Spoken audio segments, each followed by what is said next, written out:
año, pero es para todos ustedes.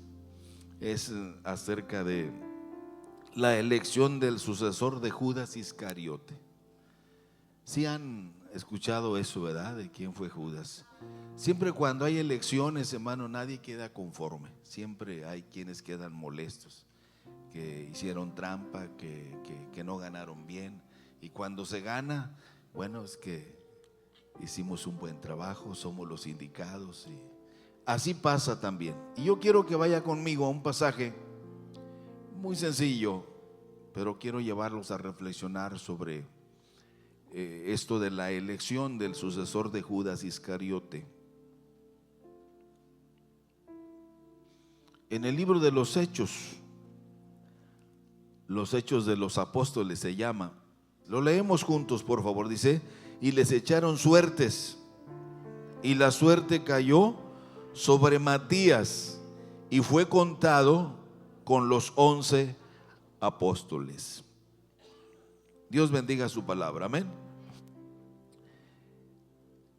Esta es una de los relatos, hermanos, como lo expresa Lucas, que no fue uno de los seguidores de Jesús, sino que fue uno de los seguidores del apóstol Pablo. Lucas era un prominente doctor en medicina, que era griego, no era judío, y que experimentó él la salvación y la revelación de lo que realmente era el Señor Jesucristo. Y él es el escritor de este documento tan interesante que nos da una percepción de lo que era el trabajo de la iglesia en aquellos momentos.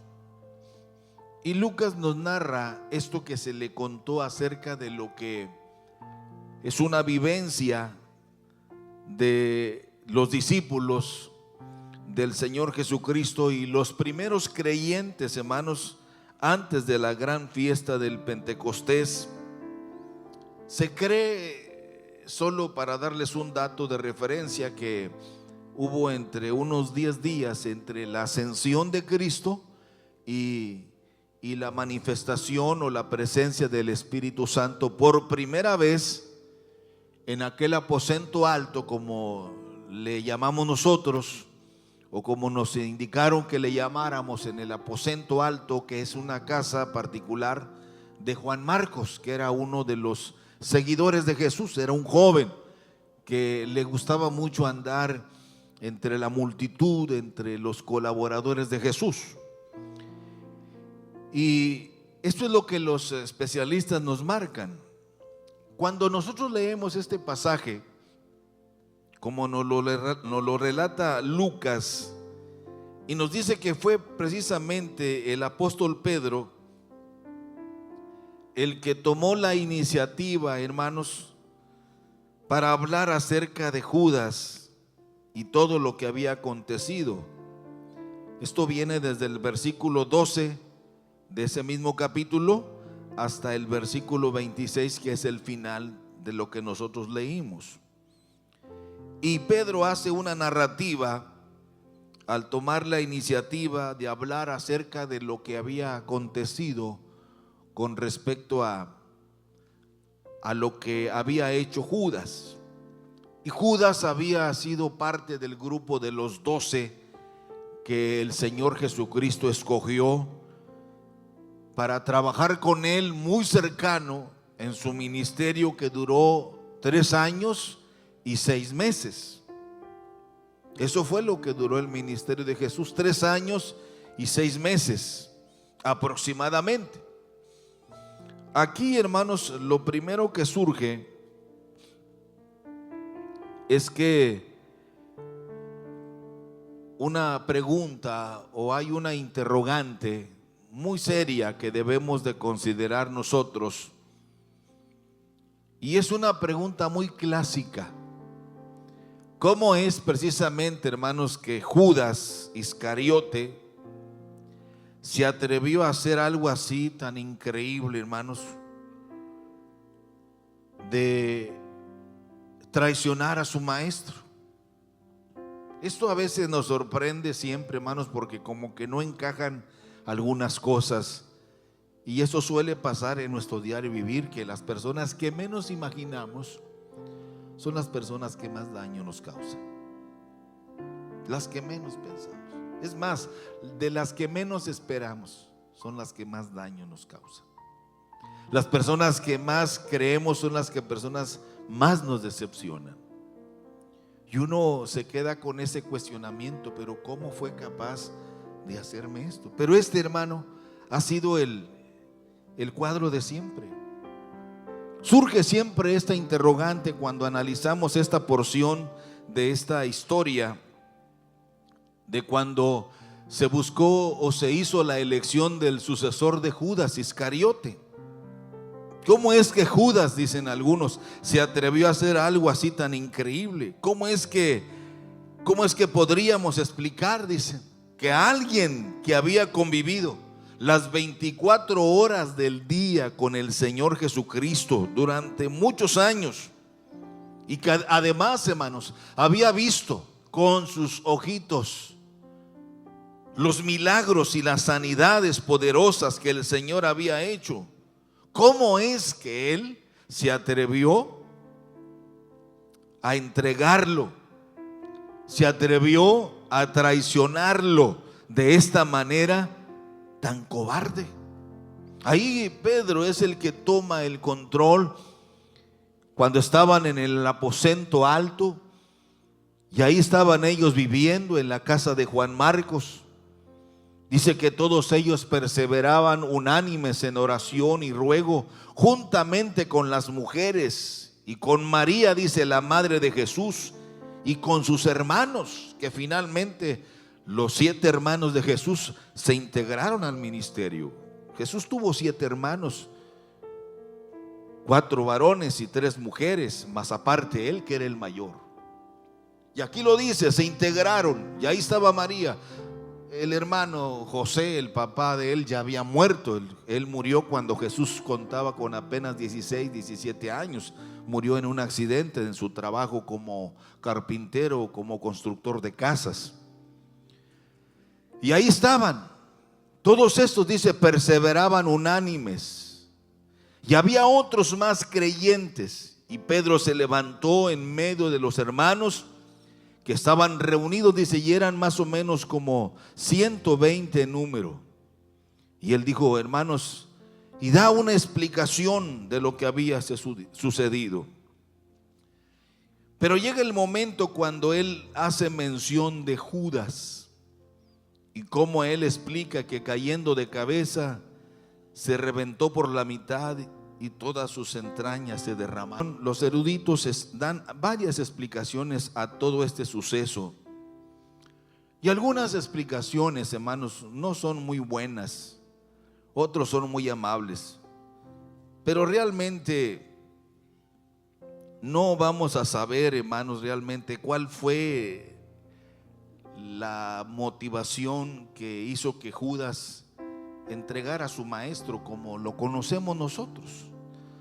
Hay muchas historias que se cuentan, pero realmente no lo vamos a saber hasta que estemos en la presencia del Señor, y cuando seamos juzgados todos los hombres de acuerdo a nuestras obras. Y ahí es donde vamos realmente a conocer las motivaciones internas que realmente movieron a Judas Iscariote a hacer todo esto.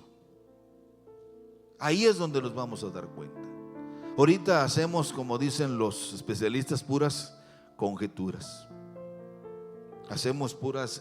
Tenemos puras ideas vagas, pero ese día lo sabremos, porque entonces conoceremos toda la verdad. Pero aquí surge una segunda cosa, hermanos, porque el primer punto fueron los momentos difíciles que tenemos que enfrentar en la vida cristiana. Todos vamos a enfrentar momentos difíciles en la vida cristiana. Dígalo conmigo: todos vamos a enfrentar momentos difíciles en la vida cristiana. Traiciones, abandono, a veces sufrimientos, dolor, ¿Se acuerdan en el momento cuando Jesús ve a Judas cara a cara y le dice: con un beso entregas a tu maestro? Con un beso. Esa es otra historia, les voy a contar, porque esos son los usos y costumbres de los judíos. Pero es interesante. Lo que podemos aprender en segundo lugar, hermanos, es que Judas no era la persona indicada para la etapa que venía en el desarrollo de la obra de Dios. Judas no era la persona indicada. Judas no era la persona que era apropiada en lo que se llama el formato que Dios había diseñado. Judas no estaba preparado, él no participó, ya no vivía para cuando fue la ascensión del Señor Jesucristo. Menos estaba cuando vino el descenso del Espíritu Santo.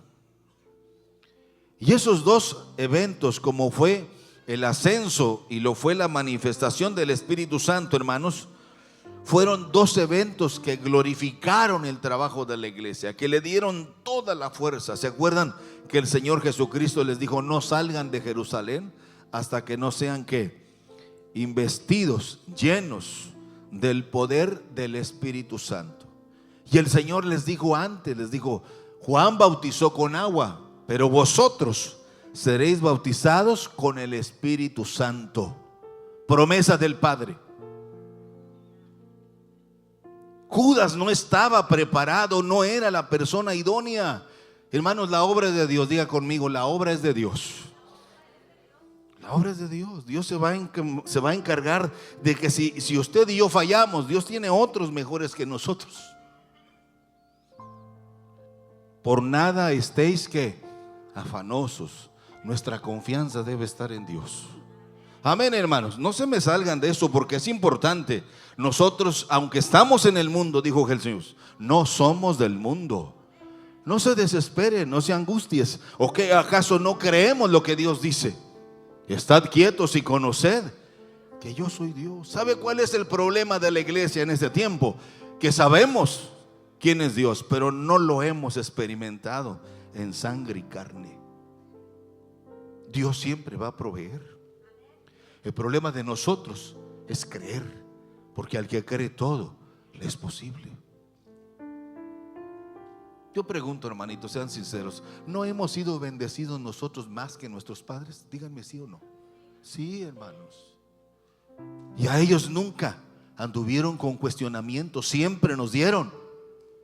Tenemos que ser como niños. ¿A poco los niños creen que se preocupan de qué van a comer o qué van a almorzar mañana? Ellos saben qué va a haber porque tienen a papá y a mamá que les va a dar de comer. Ellos duermen tranquilos porque saben que mañana mamá ya tiene ahí los hot cakes. Dios siempre provee. Dios siempre va a dar, porque Dios siempre tiene cuidado de la iglesia del Señor. Es ahí donde nosotros debemos mantener firme nuestra fe. Judas no estaba preparado, no era la persona apta, hermanos. Y Dios, hermanos, siempre tendrá cuidado de nosotros. La iglesia estaba por comenzar un papel o jugar un papel muy importante que el Señor Jesucristo les había pedido, les había encomendado. ¿Se acuerdan? Dice: como el Padre me envió a mí, ¿se acuerdan lo que les dijo el Señor? Así yo los envío a vosotros. Así es de que así como el Padre me envió, pero Judas no era la persona indicada, porque la iglesia estaba a punto de entrar a una etapa de prosperidad. Por eso Judas, dicen los especialistas, hermanos, no era la pieza adecuada en el ajedrez del plan de Dios. No era, no encajaba. A veces, hermanos, sufrimos ciertos cuestionamientos y preguntamos: ¿pero por qué? Dios tiene el control de todo. Dios sabe lo mejor para nosotros. ¿Amén o no amén, hermanos? Judas no estaba preparado para ser uno de los 12 apóstoles que el Señor Jesucristo había escogido. Judas no tenía el carácter adecuado para el desarrollo de la obra de Dios que estaba por venir. No lo reunía. Por eso fue necesario, como nos dice Lucas en su escrito, era necesario buscar un nuevo elemento, buscar un sustituto para la obra de Dios.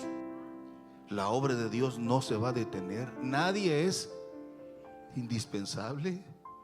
Aquí el único indispensable es Dios. Que no nos falte, Señor, tu presencia. Que no me falte, Señor, tu amor cada día de mi vida. Por eso fue necesario buscar un nuevo elemento, un sustituto para la obra de Dios.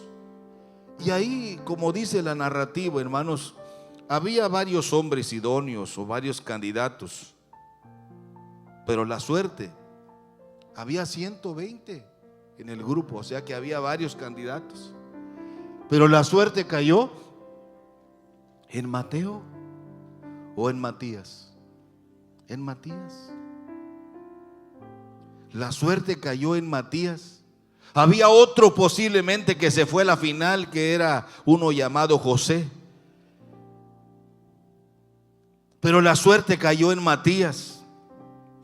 Y Matías era uno de los 70 discípulos del Señor Jesucristo. ¿Sabía usted que el Señor tenía 70 discípulos hombres y tenía 30 discípulas mujeres? 30 mujeres.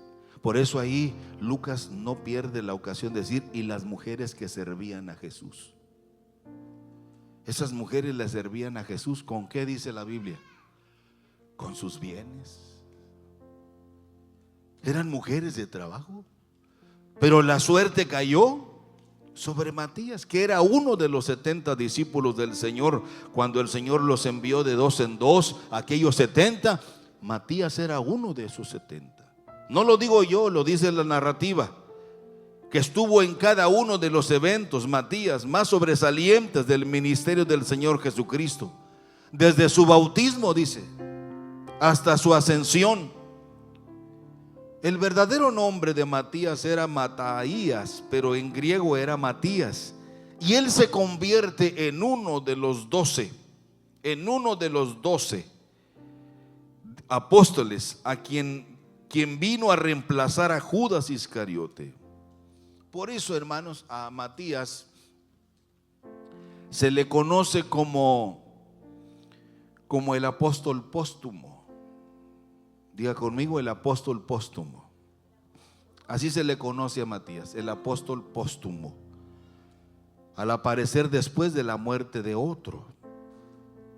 Y este fue el último, Matías, y se le conoció como el apóstol póstumo. Ahora, ¿qué nos enseña esto? Dios siempre tiene la persona indicada para su obra. Dígalo conmigo: Dios siempre tiene la persona indicada para su obra. Algunos no han llegado, pero van a llegar. La obra es de Dios. La obra es de Dios. Nosotros, ¿qué estaban haciendo los discípulos, hermanos? Todavía no eran apóstoles. Ahí dice los discípulos. ¿Qué estaban haciendo los discípulos y las mujeres y los demás seguidores de Jesús? Antes estaban orando. ¿Cuál es el trabajo de nosotros como iglesia? Orar. Si no oramos, hermano, el plan de Dios, no crea que se va por casualidades o se va por efectos de la buena suerte. No, no, no. El plan de Dios se mueve cuando la iglesia se mantiene orando. El poder del cristiano es la oración. Si nosotros no oramos, y orar no significa rezar, hermanos.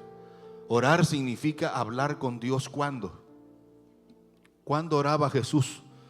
Y era Jesús. Oraba todos los días. Era la costumbre de él. Y él les dijo a los discípulos: lo que vieron que yo hice, eso hagan ustedes. Porque un día uno de los preguntones que siempre hay le dijeron: maestro, enséñanos a orar. Así como Juan enseñó a sus discípulos, así enséñanos a orar. Porque ellos, los judíos, eran muy diseñados en su formato religioso. Y Jesús fue un parteaguas, y fue cuando el Señor estableció un formato distinto y les dijo: ¿quieren que les enseñe a orar? Pero antes de enseñarles la oración, Él les contó una parábola. Y es cuando sale la oración que vino a revolucionar toda la humanidad. Padre nuestro, dijo, cuando oren, les dijo a sus discípulos, cuando oren, oren así: Padre nuestro que estás en los... Pero ¿cómo le vamos a llamar a Dios Padre? ¿Es que Él es tu Padre? No, Él es Elohim. Y le daban otro nombre porque el nombre de Dios es impronunciable en el hebreo y en el arameo. Y el Señor dijo: no, yo he venido para que ustedes tengan un acercamiento con el Padre Creador. Y les dijo: Padre nuestro que estás en los cielos, santificado sea tu nombre. Y comienza con la oración que todos sabemos ya. Y es ahí donde el Señor cambió de cómo debemos mantener esa buena relación. Y a pesar de las circunstancias difíciles que la iglesia vivió en su momento, el mensaje que sacamos de aquí es que Dios siempre tiene la persona indicada para cumplir su plan. Miren, hermanitos, la obra de Dios es como el caudal de un río que siempre fluye y fluye, y nada ni nadie lo detiene. Así es la obra de Dios. La obra de Dios nadie, nunca la podrán detener. La obra de Dios siempre va a continuar y fue diseñada para enfrentar lo que sea en sus diferentes etapas. Que a veces dicen algunos estuvo a punto de desaparecer, pero siempre estuvo gente muy selectiva orando y manteniendo el fuego encendido, porque la obra es de Dios. Por eso estamos usted y yo aquí. Gracias a todos esos hombres y mujeres que a pesar de los tiempos difíciles de persecución, la iglesia se mantuvo avivada en el fuego maravilloso del Espíritu Santo. Como esos ríos caudalosos que tienen sus vados, donde a veces hay mucha tranquilidad, pero que también tienen sus rápidos, donde tienen sus declives y el agua corre más fuerte, pero también tiene sus cataratas. Y esto nos habla de los cambios que la iglesia tiene que enfrentar como iglesia. Mas sin embargo, la obra permanece porque la obra es de Dios. ¿Se acuerdan las palabras de Jesús que dijo? Que ni las puertas del infierno ni del Hades podrán contra ella. Hemos enfrentado etapas donde parece que la iglesia va a ser borrada. Y hoy se habla de una etapa difícil que viene. Hermanos, usted y yo descansamos sobre una historia gloriosa que a pesar de los vados, a pesar de los corrientes peligrosas, a pesar de esas cataratas, la iglesia se ha mantenido viva, no gracias a lo que nosotros somos, sino gracias a la promesa de aquel que hizo: yo estaré con vosotros, cuando dice, todos los días hasta el fin. La iglesia jamás será derrotada. Ahora, lo que sí tenemos que hacer, hermanos, es que Dios siempre tiene la persona indicada para su obra. Había que pensar en alguien que iba a tomar el oficio de Judas.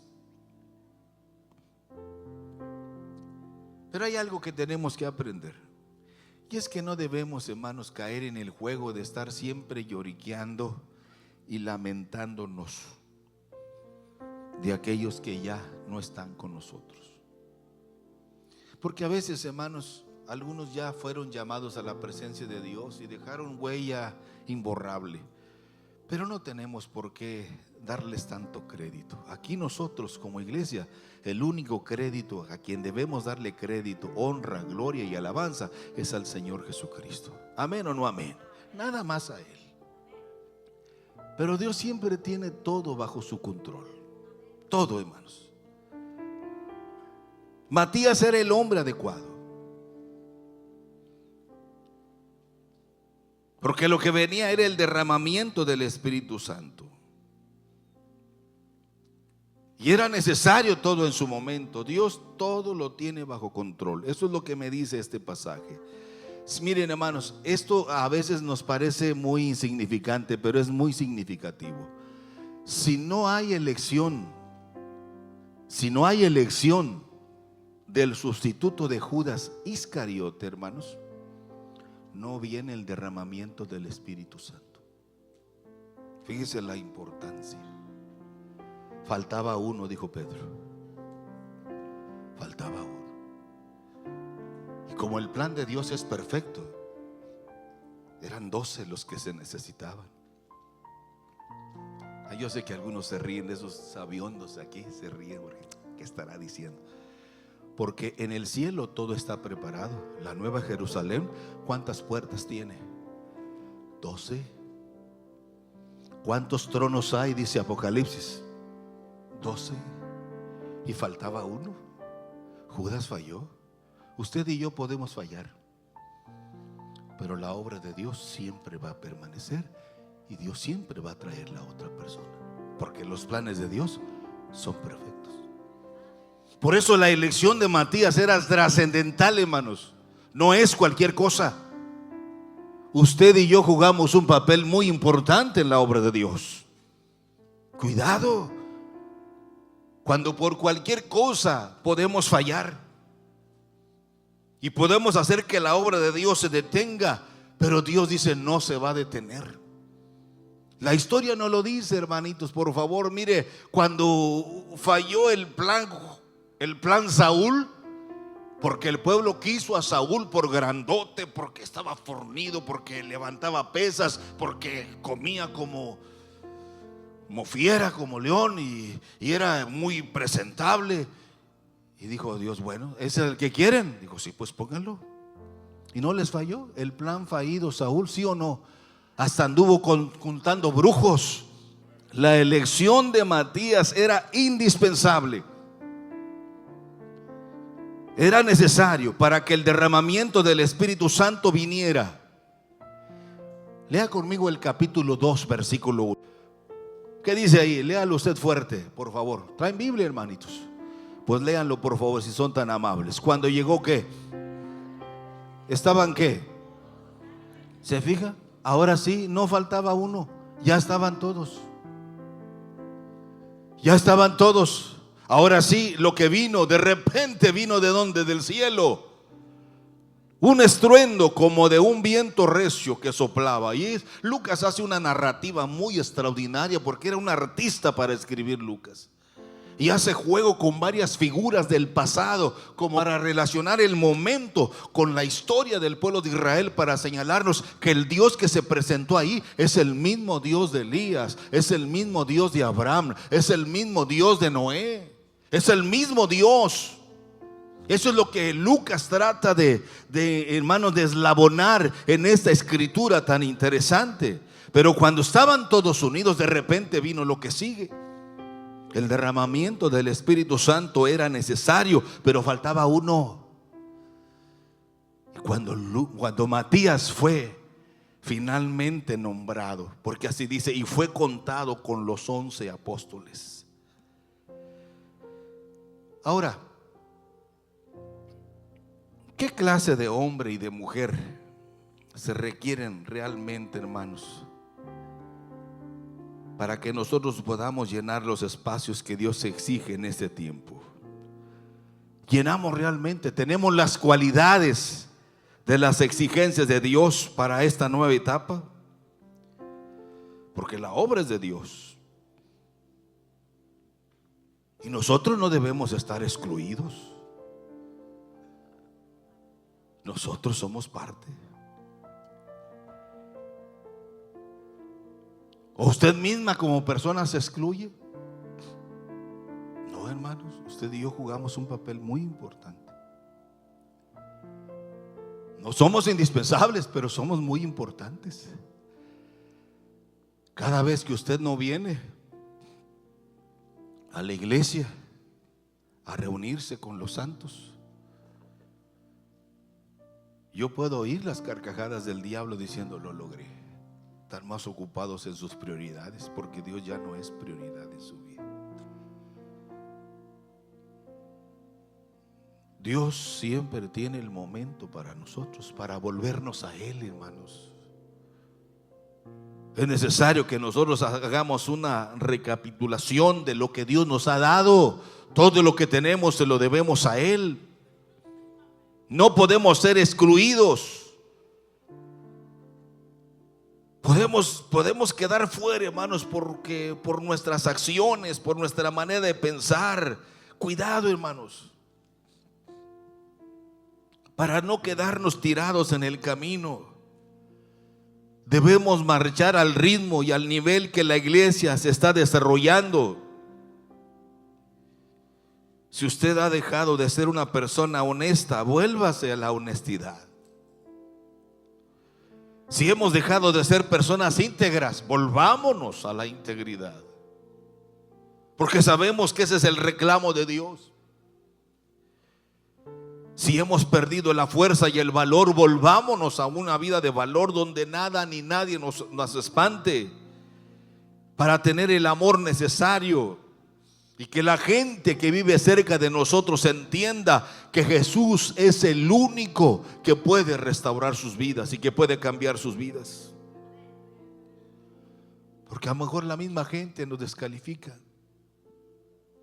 aquellos que no conocen a Dios. Pero es ahí donde nosotros tenemos que accionar, que nuestra honestidad, nuestra integridad, nuestro amor a Dios nos califique para poder dar testimonio, para no quedar excluidos, hermano, y para que en cualquier momento no se canse. ¿Se acuerdan lo que dice Pablo? No nos cansemos de hacer el bien, que a su tiempo segaremos. Mire, eso que usted busca, o eso que usted ni siquiera ha soñado, Dios se lo va a dar así, si usted mantiene ese nivel de integridad, ese nivel de honestidad, ese nivel de transparencia y de limpieza. Dios se lo va a dar en el momento que menos se imagina. Dios lo va a honrar. Así honró a Matías. ¿Usted cree que Matías quiso ser discípulo? No. Cuando el Señor escogió a los 12, dijo: bueno, pues no quedé entre los 12, pero él estuvo ahí 3 años, no faltaba, estaba ahí. Ahí dice Pedro, no faltaba. Estos 12 estuvieron ahí en cada momento importante del ministerio. Es más, desde el bautismo de Jesús, ahí estaba Matías. Hasta la ascensión, ahí estaba, no faltaba. Y algunos dicen: ¿y de qué le sirve? Pues en un momento dado, eso fueron algunas piezas importantes que dijeron: bueno, está José y está aquí Matías, ¿cómo ven? Bueno, a ver cuál. Y la suerte, dice, la suerte cayó sobre Matías, porque Dios siempre honra a los que le honran. Sé fiel hasta la muerte y yo te daré la corona de la vida. Es necesario que ustedes y yo, hermanos, mantengamos nuestra fidelidad. Termino. Hoy más que nunca, hermanos, se requieren hombres y mujeres de oración. Hoy más que nunca. No que anden buscando posiciones, hermano. Por favor, eso no es bueno. No. Qué bueno cuando estas llegan como a Matías, pero que vengan de Dios. Que no le debamos el favor a nadie, que sea Dios. Pero es necesario que nosotros como hombres, ustedes como mujeres, nos desenvolvamos en el plan de Dios con una vida de oración, hermanos. Una vida de consagración, una vida de lectura bíblica. ¿Cuándo debemos leer la Biblia, hermana? Todos los días. Tómese la medicina, de la medicina A, B, C, y tómese, ahí están en la Biblia. No se trata de leer la Biblia y hacerse un fanático. Eso es peligroso, hacerse fanático. Eso es horrendo, ser fanático. No, ser un lector de la Biblia, porque Dios nos habla a través de su palabra. Llevar una vida de fe. Dice la Biblia que la fe derrumba montañas. La fe abre las puertas que están cerradas. Llevar a una vida de amor, una vida de entrega. En nuestro tiempo, hermanos, Dios nos llamará a su obra en el momento que menos indicamos. La Biblia está llena de personajes, ustedes los conocen. ¿Se acuerdan de uno llamado José, el que fue vendido como esclavo? en un día. Pero fueron 20 años de cárcel, hermano, injustificadamente.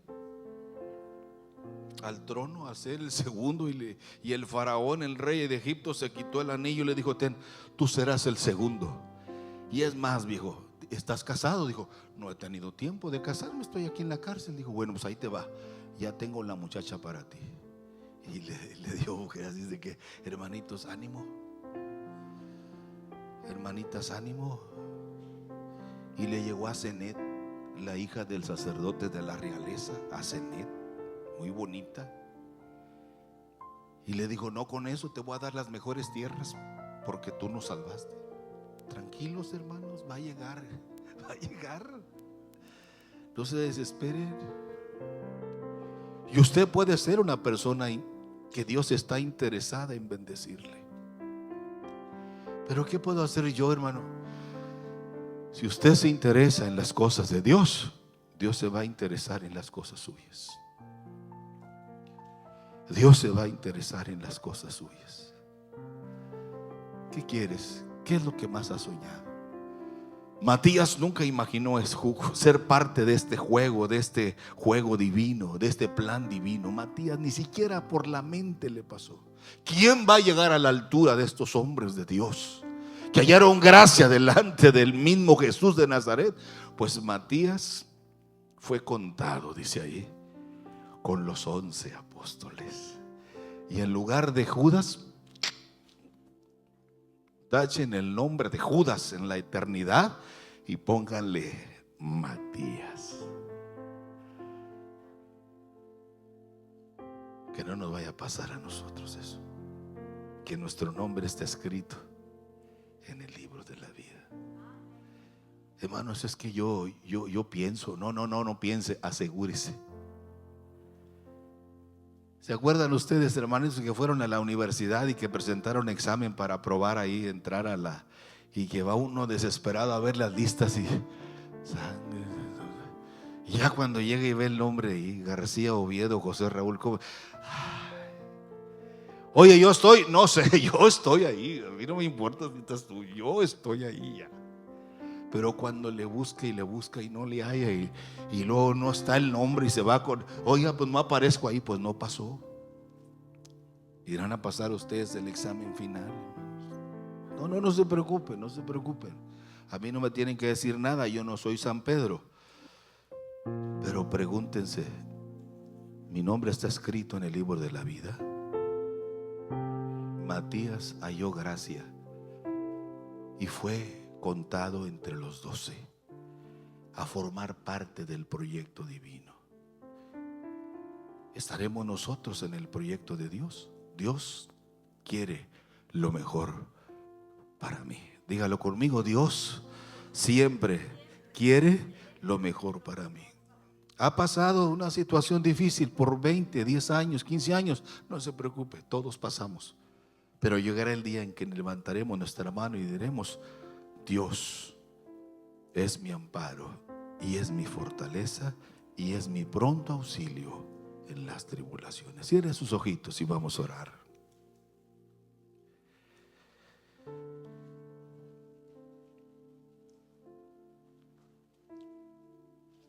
No es casualidad que estemos aquí, hermanos. Así es de que active su fe.